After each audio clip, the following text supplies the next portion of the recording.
desta carta.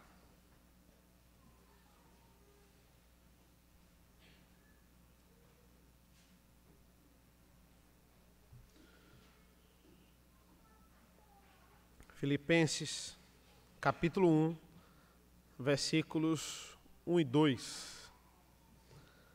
Vamos iniciar essa carta. Terminamos Esté na semana passada. Antigo Testamento, eu pensei numa carta agora para o Novo. É uma carta pequena, irmãos, mas muito, muito profunda. Eu estou calculando uns 10 sermões, 10 ou 11, para a gente contemplar toda a carta. Então, eu convido você, toda vez que você vê no boletim assim meu nome, que eu vou continuar aqui pregando algumas semanas esporádicas, você pegar essa semana e ler Filipenses todo. São 4 capítulos, é pequena. E aí, no final da nossa sequência, você vai ter lido Filipenses umas 10 ou 11 vezes. E isso vai ser bom para você.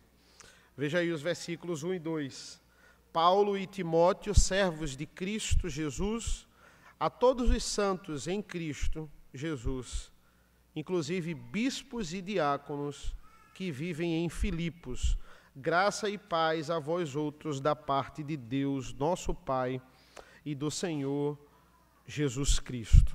Oremos. Senhor nosso Deus, nosso Pai, nós te agradecemos pela leitura da tua palavra, que nós possamos extrair o máximo das verdades bíblicas que esse texto poderoso tem para nos dizer, essa carta tão abençoada, e que nós possamos edificar a igreja com isso. É isso que nós pedimos e agradecemos em nome do teu Filho amado Jesus. Amém. Amém, irmãos. Entramos desde o mês passado no segundo semestre de 2024, e é engraçado que todo início de ano a gente pensa em alguns projetos para realizar em cada ano. E aí eu pergunto para vocês, você já realizou os seus projetos, ou você vai fazer como todo bom brasileiro, deixar para o próximo ano, né? Tem projetos que a gente realiza, tem projetos que a gente diz, não dá mais, já estamos em agosto, só no próximo ano agora para eu começar. E tem projetos que a gente deixa para lá, diz, que ideia foi essa que eu tive? Vamos esquecer isso. Eu tinha um projeto esse ano que era terminar Esté, terminei. Olha aí, no mês 7 do ano, foi um bom projeto, concluí esse projeto. E já tem um projeto para 2025, que é terminar Filipenses. Todos nós temos projetos, e isso é muito bom. Filipenses fala muito sobre amizade. É engraçado que nas entrelinhas aqui a gente tem a necessidade que Paulo tem dos seus amigos em Cristo para ajudá-lo no ministério. Filipenses fala sobre a importância de nós termos amigos, e também fala sobre como é fundamental a inclusão dos nossos amigos na realização dos nossos projetos. Muitas vezes a gente faz um projeto meio que individual, a gente não inclui os nossos amigos. Existem amizades e amizades. Tem amizade que você se encontra com a pessoa e você passou anos sem ver ela, mas quando você se encontra com ela, parece que você passou horas sem ver ela, porque a intimidade é a mesma, você tem aquela conexão e vocês conversam horas ali e a amizade continua. Já tem amizade que você olha assim e você finge que não viu, né? Passou, mas antigamente você tinha muita intimidade com aquela pessoa e você pergunta, como é que eu era amigo dessa pessoa? Olha a vida dela agora e olha a minha vida.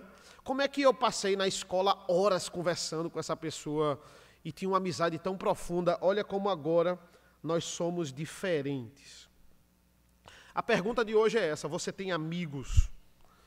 E falando mais sério, você tem amigos dentro do povo de Deus? Porque esse é o contexto da carta. Paulo, ele está escrevendo aqui para velhos amigos, para companheiros de ministério. E o que é que está acontecendo com Paulo aqui? Ele está preso. Ele está preso em Roma, aqui a sua primeira prisão, uma prisão domiciliar, porque ele era cidadão romano, então ele tinha alguns direitos aqui. E ele precisa do auxílio e sabe que precisa do auxílio desses amigos de ministério para continuar aqui, para prosseguir ajudando no ministério. E em troca, ele escreve essas cartas maravilhosas, inspiradas por Deus, para auxiliá-los como igreja. A carta aos Filipenses, irmãos, ela é conhecida como a Epístola da Alegria. Só que aqui é uma alegria específica, é uma alegria profunda no Evangelho. Uma das características impressionantes de Paulo ao longo das suas cartas é porque a gente vê que ele entendia exatamente quem ele era e o que ele significava para o Evangelho. É muito interessante isso. A maturidade espiritual fez ele ter esse entendimento claro. E ele entendia que ele era servo diante de Deus. Entender quem nós somos no ministério, quem nós somos na igreja, na vida, o nosso objetivo, que é adorar a Deus e gozá-lo para sempre, ajuda a gente a viver. É isso que a gente vai contemplar aqui nesses 11 primeiros versos. Veja os versículos 3 a 11. Dou graças ao meu Deus por tudo que recordo de vós, fazendo sempre com alegria súplicas por todos vós, em todas as minhas orações, pela vossa cooperação no Evangelho, desde o primeiro dia até agora.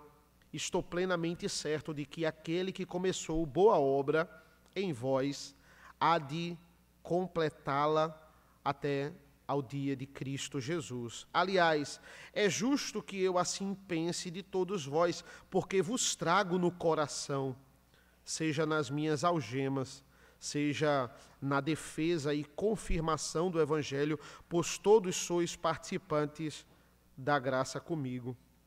Pois minha testemunha é Deus da saudade que eu tenho de todos vós, na terna misericórdia de Cristo Jesus. E também faço essa oração, que o vosso amor aumente mais e mais, em pleno conhecimento e toda a percepção, para aprovardes as coisas excelentes e serdes sinceros e inculpáveis para o dia de Cristo, cheios do fruto de justiça, o qual mediante Jesus Cristo, para a glória, qual é mediante Jesus Cristo, para a glória e louvor de Deus. Esses versículos, irmãos, eles falam sobre a vida cristã. Essa carta, ela é muito pessoal, porque ela fala de uma situação específica ali que ao longo dos versículos a gente começa a identificar para a igreja em Filipos. A necessidade que Paulo sentia de se relacionar com esses irmãos. E também é uma carta bastante encorajadora. Experimente ler ela durante a semana, ela é desafiadora. Às vezes a gente passa despercebido nessas saudações, mas elas têm muito a nos ensinar. As cartas de antigamente, elas eram assim, a sua assinatura, ela não era no final, como a gente faz nas nossas cartas, atenciosamente fulano de tal. A pessoa que escreve a carta, ela já se apresenta no começo dela. E não é diferente com Filipenses. Quando o autor não quer se apresentar, ele não se apresenta no começo, como por exemplo em Hebreus. Ele chega e diz assim, olha, Paulo e Timóteo, servos de Cristo Jesus, a todos os santos em Cristo Jesus, inclusive bispos e diáconos que vivem em Filipos. Aqui nós temos Paulo e Timóteo juntos, corroborando aqui, digamos, com essa carta aos Filipenses. Timóteo, que fica um tempo com Paulo nessa prisão domiciliar, visitando o apóstolo Timóteo, que era um grande discípulo do apóstolo. Depois o apóstolo manda ele para Éfeso, e aí com a carta de Éfeso, e também, posteriormente, vai escrever para o seu companheiro duas cartas, várias cartas, o qual duas são inspiradas e estão na palavra de Deus. Essa carta, ela é endereçada, olha o que ele está dizendo aqui no versículo 1, aos santos de Filipos e ele faz uma menção aos bispos e diáconos. Quem são os santos? Os separados por Deus. Os salvos da igreja de Filipos, os membros da igreja. Ele diz, olha, essa carta é para todos os membros. E depois ele não só para os membros, mas especificamente aqui para liderança. Foi isso que os nossos reformadores entenderam. Eu fico imaginando Lutero lendo essa passagem e a Igreja Católica não deixando ele traduzir a Bíblia para todos. Não, a Bíblia ela é só para a liderança da igreja. Quando Paulo está dizendo, essa carta é para todos os santos da igreja. A Bíblia é para todos os santos, todos devem ter acesso à palavra de Deus. É claro que uns entendem de forma mais detalhada, de forma mais profunda que outros, mas o Evangelho ele é claro na palavra de Deus e todos devem buscar.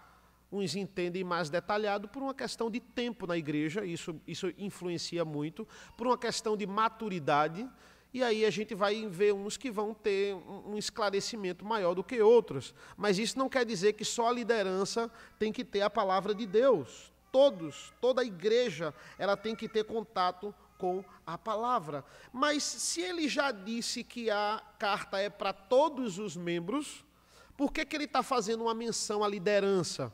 Se a liderança faz parte dos membros, faz parte da membresia, faz parte dos santos que estão na igreja. Para que dizer, olha, é para todos, inclusive para os diáconos, né, e para os bispos aqui, que é a mesma palavra para presbítero. A gente tem bispo e presbítero, são duas palavras diferentes para a mesma função.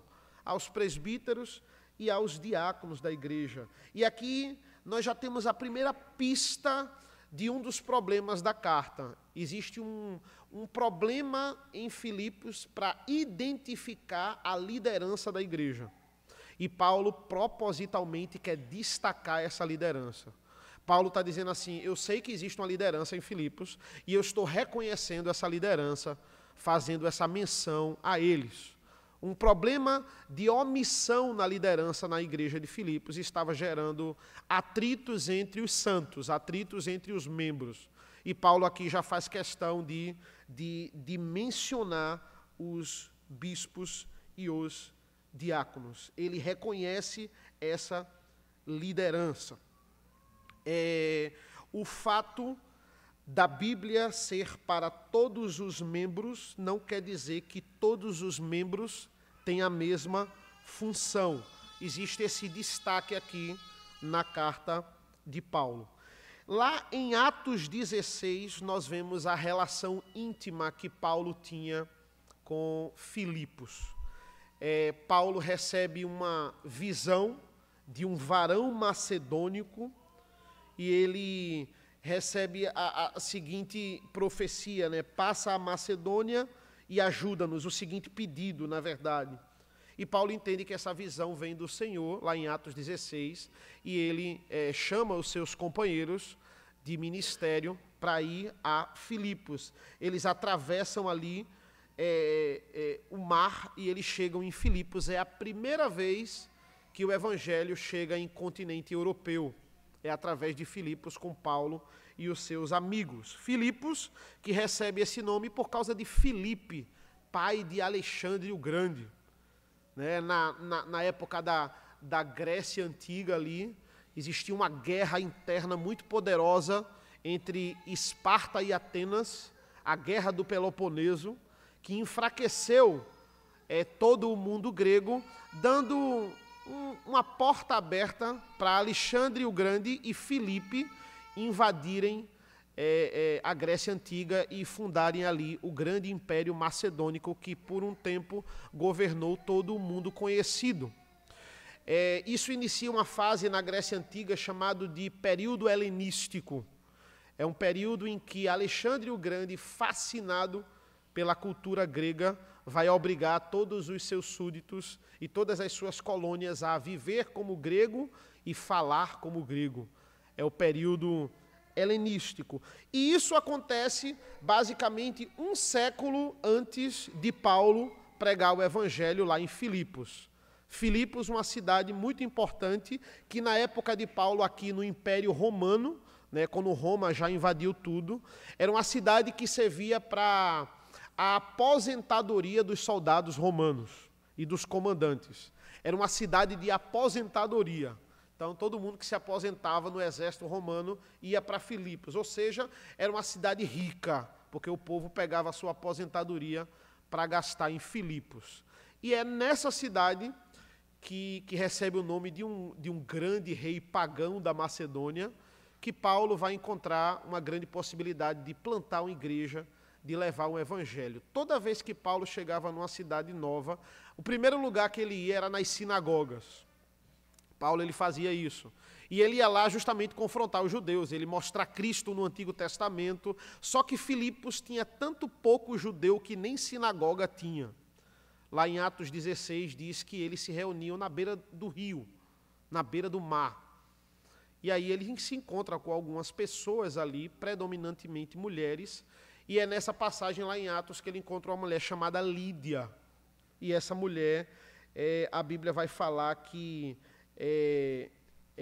o Senhor abriu o seu coração para que ela entendesse as verdades proclamadas. As verdades proclamadas. E aí Lídia abre a casa dela para Paulo, e ali ele começa um trabalho de plantação de igreja. É nesse episódio também que Paulo ele expulsa um demônio de adivinhação de uma mulher, e as pessoas que estavam ganhando dinheiro com esse demônio adivinhando vão lá e prendem Paulo. Paulo e Silas é preso, existe um terremoto na prisão, o carcereiro é salvo ali naquela possibilidade. Muitas coisas acontecem, Paulo termina açoitado, né, porque expulsou o demônio de adivinhação daquela mulher e expulso da cidade de Filipos. Essa é a história de Paulo na plantação daquela igreja. Esses eventos acontecem em Atos 16. E Paulo, quando está escrevendo a carta aos Filipos, são os eventos de Atos 26 a 28. Ou seja, 10 anos depois dele ter plantado a igreja. 10 anos depois ele está preso em Roma e ele está escrevendo a carta aos Filipenses. E o que é que Paulo faz aqui? Paulo escreve cartas para velhos amigos, homens que Deus amava e que Paulo amava, e ele vai dizer aqui nos versículos que a gente leu: eu vos trago no meu coração, eu vos trago nas minhas algemas, porque eu estou preso, mas vocês estão presos comigo, porque vocês estão no meu coração. É interessante, irmãos, porque você só sabe que Paulo está preso porque ele diz que está preso. E a gente acredita que a Bíblia é inerrante. Então, a gente não vai duvidar de Paulo. Só que, por que é difícil, né, acreditar que ele está preso se ele não diz? Porque ele não está lamentando aqui na carta, ele não está reclamando aqui, ele não está questionando a situação em que ele está. E veja, Paulo está preso e é conhecido como a Epístola da Alegria, porque é a alegria apesar da tribulação, a alegria apesar da tristeza da vida de estar preso. 10 anos depois de ter plantado aquela igreja, muita coisa tinha mudado. A gente não sabe se Lídia continuava lá, a gente não sabe se essa mulher que teve o demônio aí tirado do seu corpo ainda continuava na igreja. A gente não sabe. Paulo estava longe deles, mas Paulo ainda se identifica como amigo deles. Paulo poderia ter abandonado aquela igreja, a igreja que eu plantei, mas a cidade me expulsou, eu fui lá para ser preso, para ser açoitado, só fui lá com a intenção de pregar o evangelho, plantar a igreja, mas não, Paulo, ele não se acanha com isso, ele quer saber dos irmãos. Olha o versículo 7. Aliás, é justo que eu assim pense de todos vós, porque vos trago no coração, seja nas minhas algemas, seja na defesa e confirmação do evangelho, pois todos sois participantes da graça comigo. Versículo 8. Pois minha testemunha é Deus da saudade que eu tenho de todos vós na terna misericórdia de Cristo Jesus. Eu tenho muitas saudades de vocês. E veja, se a gente comparar, vocês tiveram aí uma sequência de pregações aí por algum tempo com o pastor Paulo em Corinto, né, em 1 Coríntios. Se a gente comparar a igreja de Corinto, se a gente comparar com a igreja, com a carta de Paulo aos Gálatas, a gente olha e diz assim, poxa, Filipos não era uma igreja tão complicada. A gente vai ver uma desavença aqui e ali entre membros, esse é o cerne principal da carta, aos poucos ele vai revelando sobre isso, né? Existia um problema ali de individualismo, e Paulo vai descrevendo sobre isso, mas se a gente comparar com os problemas de Corinto, até pelo tamanho da carta, né? Só 1 Coríntios tem 16 capítulos, aqui a gente só tem 4, e são vários blocos, de problemas que Paulo está resolvendo lá em Corinto, são problemas sérios, problema com imoralidade, problema com culto, não é? Problema de individualismo também, de idolatria, de partidarismo. Aqui não, aqui é uma carta com bem menos problemas. Filipos, comparado a Corinto, comparado aos Gálatas, vocês estão pregando outro evangelho, né? Os problemas aqui são menores. Mas o fato de uma igreja andar bem não significa que ela não tem problemas. Toda igreja tem problemas. O que é que o conselho é? É uma grande reunião de homens que estão lá para resolver problemas. O que é que o pastor é? Um grande resolvedor de problemas. A ideia é essa que a gente faz numa pregação, no aconselhamento. E veja, a gente pode olhar e dizer assim, poxa, ó, comparado a algumas igrejas por aí, a nossa está bem melhor, né? Igreja aí com teologia da prosperidade, igreja com tanta falcatrua, tanta coisa, e nós estamos bem, não é? Estamos bem, somos os melhores. A gente pode pensar assim, comparado a Filipos e Corinto, mas entenda, estarmos bem não significa que não temos problemas. Podemos ter problemas pequenos, comparado a algumas igrejas. Mas os problemas pequenos, eles precisam ser resolvidos. Porque se não forem resolvidos, eles ficam grandes. Então, o conselho está aqui para isso. A junta diaconal está aqui para isso, os presbíteros, os pastores. Estamos aqui para resolver os problemas dessa igreja.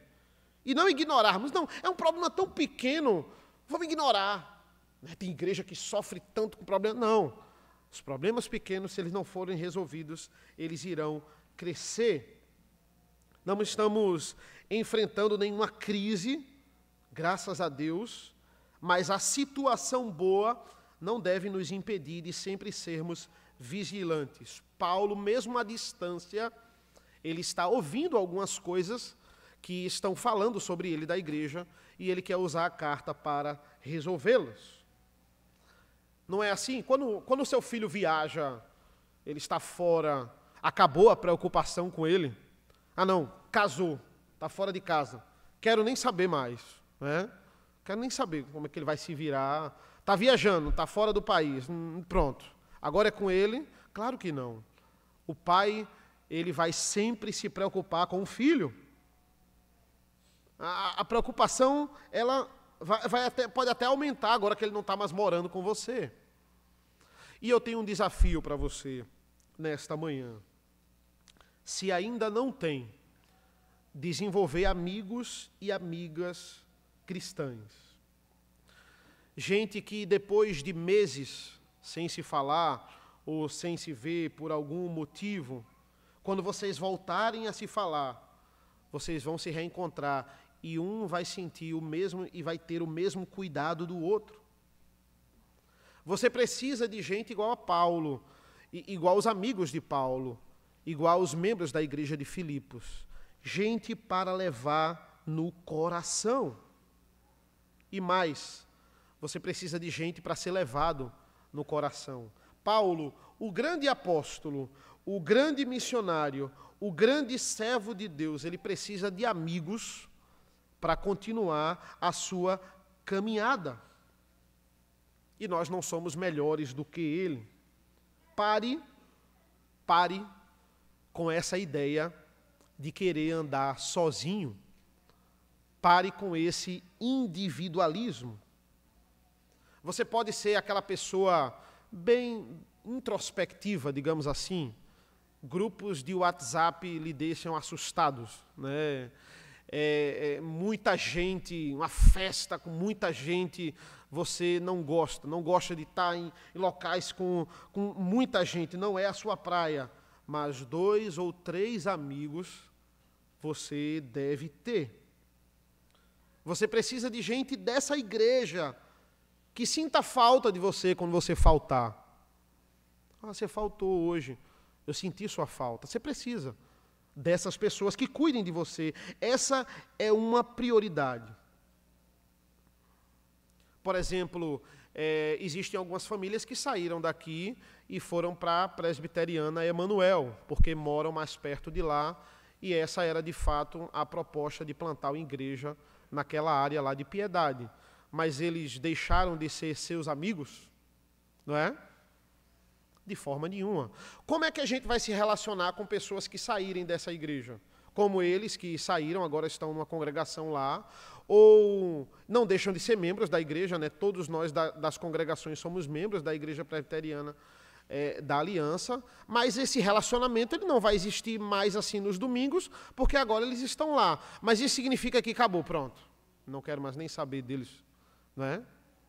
Como é que a gente se relaciona com membros, por exemplo, que eram daqui, mas tiveram que viajar, foram transferidos no seu trabalho e agora não podem mais estar aqui? Você se relaciona com eles? Nós devemos nos preocupar com esses irmãos. Vocês mesmos, vocês são chamados da Igreja Mãe. É a Igreja Mãe. Esse nome não é sem querer. Vocês são igrejas que a função de vocês é cuidar das suas congregações. Vocês têm 2. E, um parêntese aqui, eu me sinto cuidado por vocês. Eu me sinto cuidado pelo pastor dessa igreja, pelo conselho dessa igreja. É um conselho que, de fato, se preocupa conosco. Como uma mãe vive perguntando como é que a gente está. Olha, precisa de alguma coisa? Está tudo bem lá? Espiritualmente, materialmente? É uma igreja mãe. Vocês são igreja mãe, que agora tem 2 filhos. E se Deus quiser, vão ter mais. Essa preocupação, ela é fundamental. Versículos 3 a 5. Dou graças ao meu Deus por tudo o que recordo de vós, fazendo sempre com alegria súplicas por todos vós, em todas as minhas orações, pela vossa cooperação no Evangelho, desde o primeiro dia até agora. Olha, é interessante o versículo 3, que ele diz assim: eu dou graças por tudo que eu me lembro de vocês. Calma, Paulo, por tudo? Você foi preso aí em Filipos, você foi açoitado, humilhação aí, perseguição, foi expulso da cidade. Imagina a vergonha, no final você foi expulso de Filipos. Eu dou graças a Deus por tudo que eu passei aí. Por que isso? A resposta está no versículo 1. Paulo e Timóteo, servos de Jesus Cristo. Essa palavra no grego é doulos, traduzido por escravo, transliterando aí para o hebraico, literalmente você ser um escravo. Paulo e Timóteo, servos, escravos de Jesus. Pode um escravo ser alegre? Claro, se você for um escravo de Cristo. Se você for um escravo de Jesus. Um dos comentaristas que eu estou usando aqui para Filipenses, um homem chamado Dennis Johnson, ele vai dizer assim: os filipenses precisavam ver que a autoridade de Paulo e Timóteo vem justamente porque eles são escravos de Jesus Cristo. Todos nós somos escravos e servimos. A questão é, quem você serve? Essa é a pergunta. Não ache que você é o mestre, em última instância, servo do seu próprio destino. Você serve a alguém. Ou você serve a Cristo, ou você é escravo de Cristo, ou você é escravo dos falsos deuses desse mundo. É isso que Paulo ele quer que a gente entenda aqui. Todos nós, nesse templo, temos que ser identificados como servos que servem ao único Senhor Jesus. Entender que somos escravos de Cristo E é um Senhor que nos ama e protege a nossa vida, que deu a sua vida em nosso lugar. Fica mais fácil lidar com os outros, lembrando que você não é autoridade em última instância. Fica mais fácil pastorear os outros, aconselhar os outros, quando você lembra, a autoridade não sou eu em última instância. Eu tenho que admoestar essa pessoa, eu tenho que exortar essa pessoa, eu tenho que falar com essa pessoa, o conselho tem que ver esse caso, tem que disciplinar essa pessoa, porque a Bíblia está nos mandando. Não é porque a gente tem um problema pessoal com a pessoa e a gente quer retaliar. Não, é porque a Bíblia está mandando a gente exortar, a gente falar. A Bíblia nos obriga a isso. Ela é a autoridade em última instância. Somos o quê? Somos servos. No final, somos servos da palavra. Paulo tinha sofrido aqui prisão, açoite. No contexto aqui que ele escreve a carta, Atos 26 a 28, ele já tinha sofrido prisão, açoite, picada de cobra, tempestade, naufrágio, falsa acusação, estava sendo levado para ser preso, passou por 2 prisões, essa aqui é a primeira dele.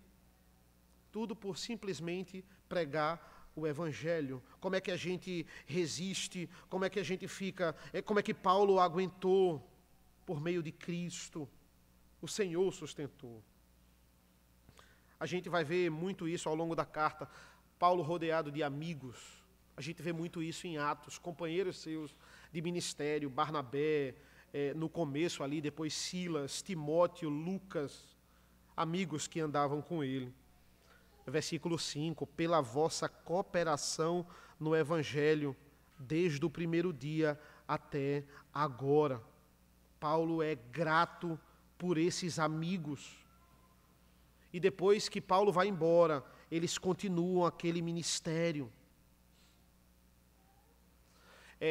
Essa carta é enviada a Paulo, né? É uma carta de Filipos que é enviada a Paulo e ele está respondendo aqui a esses irmãos e um companheiro seu de ministério, um homem chamado Epafrodito.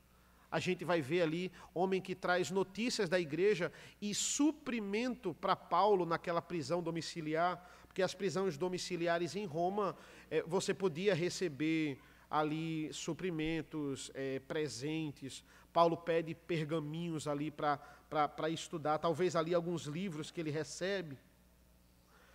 Uma das melhores coisas da vida é você se encontrar com velhos amigos e recordar situações que vocês passaram juntos, momentos bons, momentos ruins, mas necessários, que fizeram vocês crescerem juntos, e essa nostalgia, ela é saudável. Paulo, ele está com essa boa nostalgia na cadeia. Paulo, ele se lembra de todos aqueles momentos que, apesar das tribulações, tudo isso serviu para que aquela igreja fosse plantada. É mais difícil você se irritar com um amigo, com alguém, quando você já foi para a guerra com ele. Você tem um amigo, mas vocês já passaram por tanta coisa juntos, que aí um desentendimento com aquele amigo, uma desavença, você não se irrita tanto com ele, porque vocês já passaram muita coisa junto. Vocês já foram para a guerra junto. Tem aquele amigo que é assim, aquele amigo que você é amigo dele, mas tem coisa que você queria mudar nele. É um negócio, tem situação que ele é meio sem noção, eu não sei porque é que ele faz isso. E se eu pudesse mudar, eu mudaria. Coisa que nem necessariamente é pecado. Mas assim, na frente dos outros, por que é que ele falou isso? Por que é que ele se comporta assim? Que jeito estranho. Por que você não para com isso, né? Porque você não muda. E aí, com o tempo, você vai vendo que você não vai mudar aquela pessoa. Né? Aquela pessoa tem aquele jeito mesmo, você tem que aceitar. Tem amigos assim. E amigos difíceis são assim. Tem coisa que a gente queria mudar, mas não acontece. E você termina se acostumando. Você convive com aquela sem noçãozinha que ele tem e a vida segue. E é mais difícil quando existe uma desavença entre vocês, coisa que vocês já passaram tanta coisa junto. A gente olha um para o outro e diz assim, ó, vamos fazer o seguinte, vamos pegar esse desentendimento e colocar na conta de anos que a gente passou junto, se alegrando e sofrendo, e aí a gente deixa para lá. Pequenas coisas não devem atrapalhar anos de amizades. Amizades sólidas, amizades ali de anos na igreja. Você tem amigos cristãos? Você tem amigos que caminham com você, assim como os amigos de Paulo no Evangelho, servem com você lado a lado? Pessoas que você pode compartilhar, de fato, problemas dentro da esfera do trabalho, na família, e você tem a certeza, não, eu vou falar com esse amigo porque ele tem um aconselhamento bíblico para me dar. Ele vai se lembrar de alguma passagem bíblica ou de alguma coisa que ele vai me falar e aquilo ali eu vou atinar e ele vai me ajudar. Você tem esse tipo de amigo?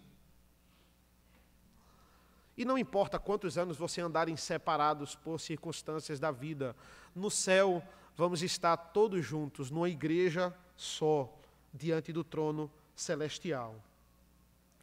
Faça esse teste, chegue em casa, almoce, abra seu bloco de notas aí, no iPhone ou no Android, e tente fazer uma lista de 5 amigos, que você olha e diz assim, não, esses aqui, eu, igual a Paulo, carrego no coração, lutamos juntos. E comece a identificar, esses amigos são de dentro da igreja? Isso é uma coisa importante. É estranho um cristão só ter amigos fora da igreja. Ser capaz de conviver e contar os seus segredos mais íntimos para amigos que não são cristãos. Não forjar dentro do povo de Deus relacionamentos importantes é algo perigoso. Você precisa de irmãos e irmãs que sejam servos de Cristo. Você precisa disso.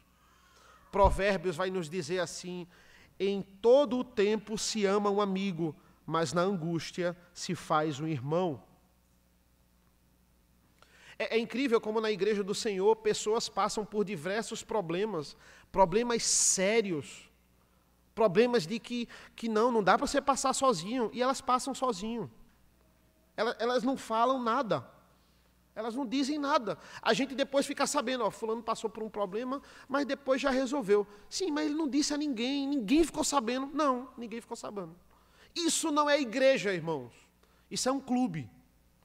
Clube é que você vai, chega, toma banho de piscina e depois vai embora. Ninguém fica sabendo da vida de ninguém. Isso não é igreja.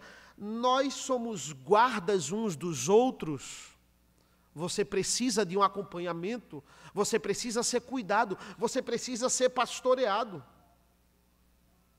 Você acha que você consegue vencer o pecado sozinho? Você acha que isso é possível? Cuidado, você que não está compartilhando a sua vida com alguém, cuidado. Você pode estar cometendo o pecado e achando que não é tão grave. E aí você precisa de alguém para lhe mostrar a gravidade do pecado. Isso é um grande erro. Individualismo é um caminho muito perigoso. Deus não nos fez para andarmos sós. Quer ver algo que na igreja presbiteriana, falar mal de uma igreja, a gente fala da presbiteriana, que é a nossa denominação, né? Vamos falar mal dos outros. Ninguém pede oração porque está passando por problema financeiro. Ninguém pede oração. Ah, irmãos, eu estou passando por um problema financeiro. Esse mês eu não consegui pagar. A gente não fala isso. Sabe por quê? Porque a gente tem vergonha. Ah, não, eu tenho vergonha. As pessoas vão pensar mal de mim. As pessoas... Isso não é igreja. É no ministério. É na igreja. É na casa de Deus que você forma laços que vão durar eternamente. Quer começar? Arranje algo para fazer na igreja. Olha, no que é que eu posso ser útil na casa do Senhor? Muitas amizades que Paulo desenvolveu foi no meio do ministério, foi no meio do trabalho. Você está há alguns anos na igreja, você já bebeu da palavra do Senhor por um certo tempo. Agora, o que é que eu posso ser útil na palavra, na igreja, na casa de Deus? E ali você vai forjando amizades de homens e mulheres que também trabalham no Senhor, que também servem assim como você quer fazer. Olhem os versículos do 9 ao 11. Pois minha testemunha é Deus da saudade, que eu tenho de todos vós na terna misericórdia de Cristo Jesus. E também faço esta oração, que o vosso amor aumente mais e mais em pleno conhecimento e toda a percepção, para aprovardes as coisas excelentes e serdes sinceros e inculpáveis para o dia de Cristo, cheios do fruto de justiça, o qual é mediante Jesus Cristo para a glória e louvor de Deus.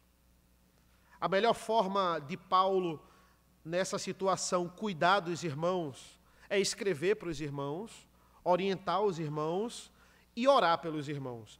A melhor coisa que alguém pode fazer por você é orar por você. A oração é algo tremendo, é algo poderoso. Paulo está trabalhando para o amadurecimento daqueles irmãos. Como é que ele faz? Aqui só dava para escrever uma carta. Paulo ora para aqueles irmãos. E olha que oração bonita, irmãos. Olha que oração sincera. Amor, que vocês cresçam no amor, em pleno conhecimento e toda percepção. Uns dizem que o amor é cego. O amor não é cego. O amor é o crescimento em percepção e entendimento. Essa é a oração de Paulo. Que vocês aprendam a aprovar o que é excelente. Minha oração é para que vocês sejam sinceros, para que vocês sejam inculpáveis diante do dia do Senhor, para que vocês sejam de fato salvos. Eu quero que vocês produzam fruto da justiça, que só é possível por meio de Jesus. O que é que a gente deseja para os nossos irmãos no início do ano novo ali, né?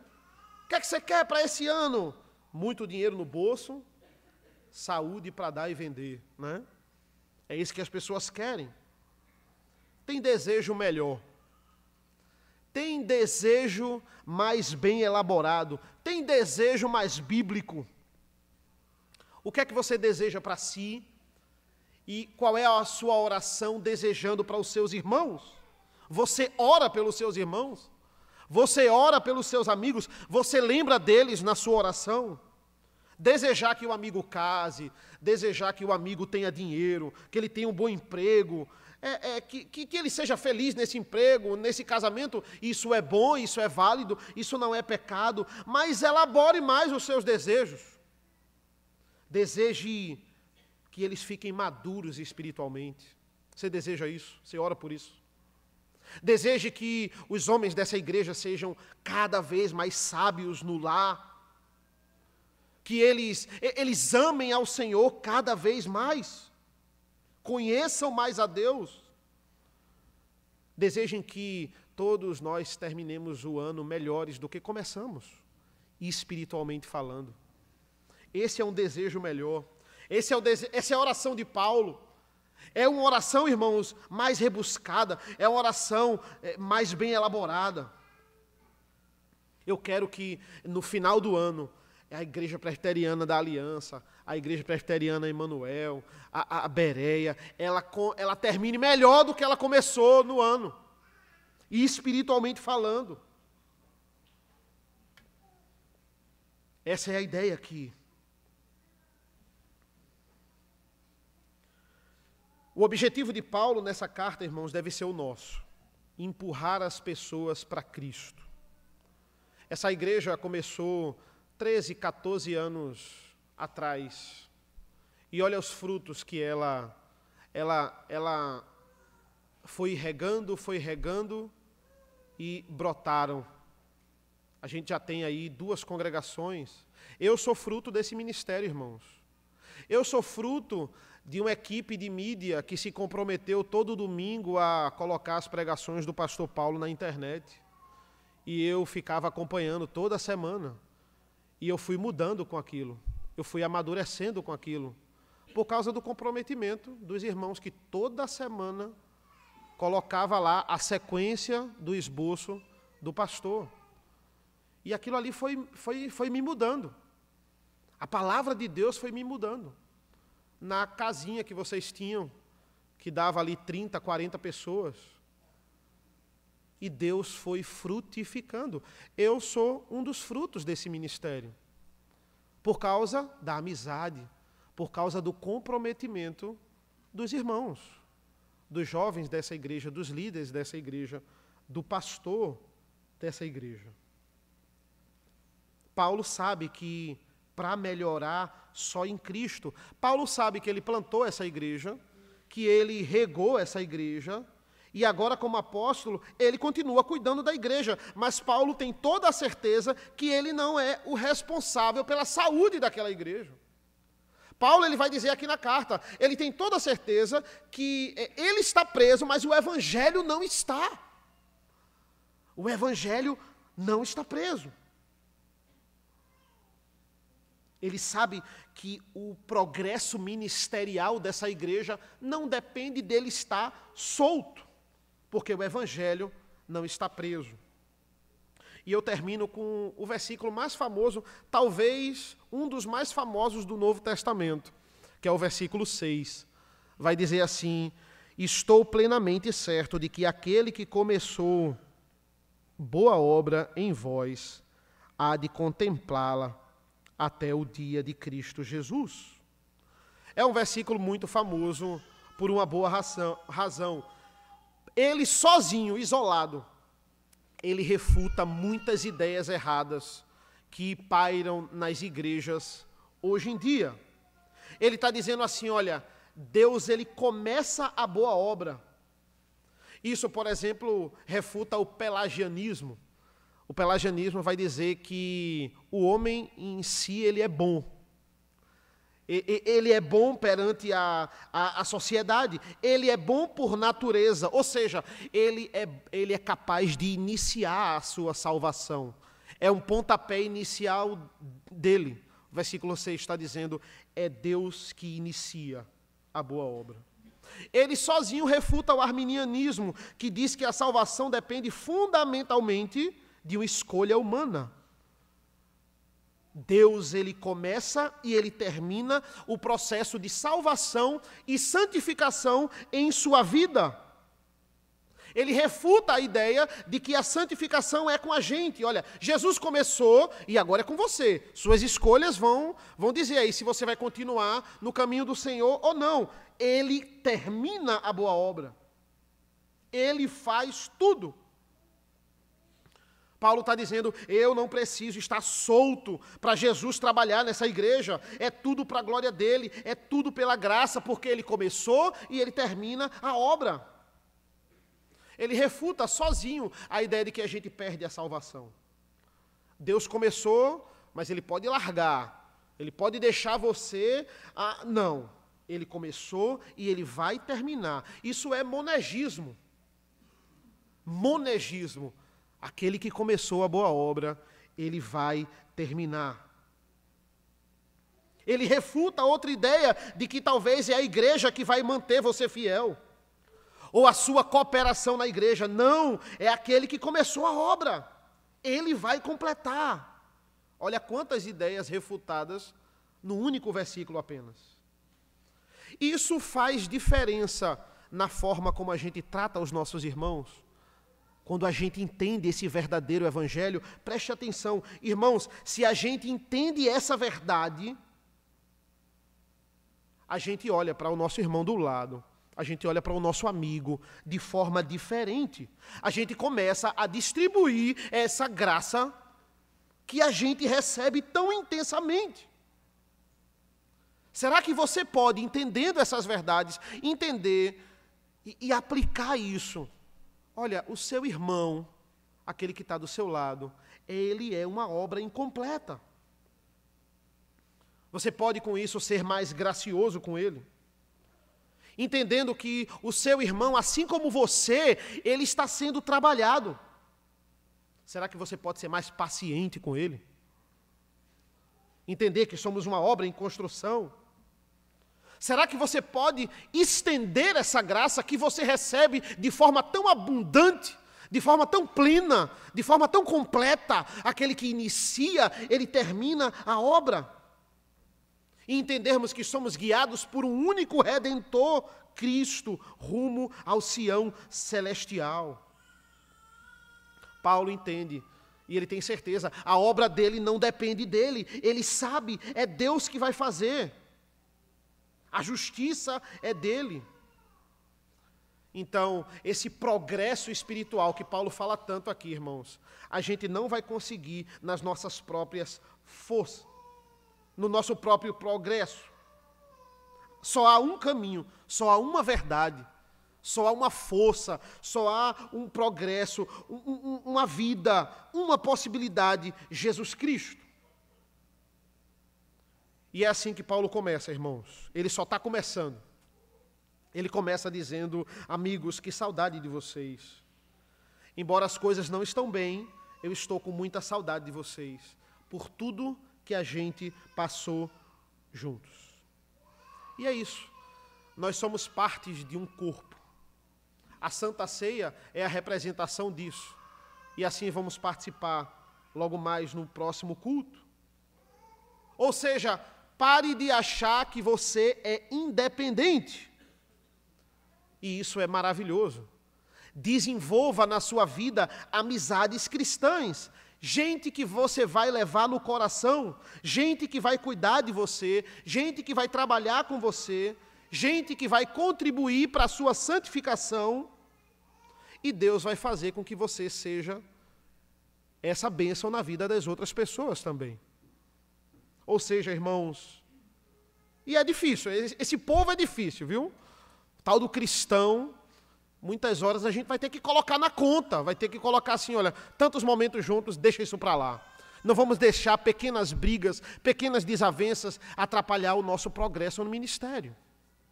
Ou seja, como vai ser, o que vai ser dessa igreja no futuro? O que serão dos nossos filhos? O que serão das contas esse mês? Eu consegui sobreviver a julho, o que é que vai ser de agosto? Muitas vezes a gente pensa isso, e isso toma os nossos pensamentos. O que vai ser dessa igreja? O que vai ser do nosso país? A resposta está no versículo 6. Estou plenamente certo de que aquele que começou boa obra em vós, há de completá-la até o dia de Cristo Jesus. Amém, meus irmãos? Vamos orar. Senhor, nosso Deus, nosso Pai, nós te agradecemos pela leitura da Tua Palavra, te agradecemos pelo início desta carta, que nós possamos entender a importância das amizades cristãs, que nós possamos orar pelos nossos amigos, pelos membros dessa igreja, que nós possamos crescer em fé, que nós possamos terminar o ano melhor do que começamos, que nós possamos estar cada vez mais maduros espiritualmente, e entender que dependemos uns dos outros no teu ministério, rumo ao progresso espiritual. É isso que nós pedimos e agradecemos em nome do teu Filho amado Jesus. Amém. Amém, irmãos. Vamos ficar de pé.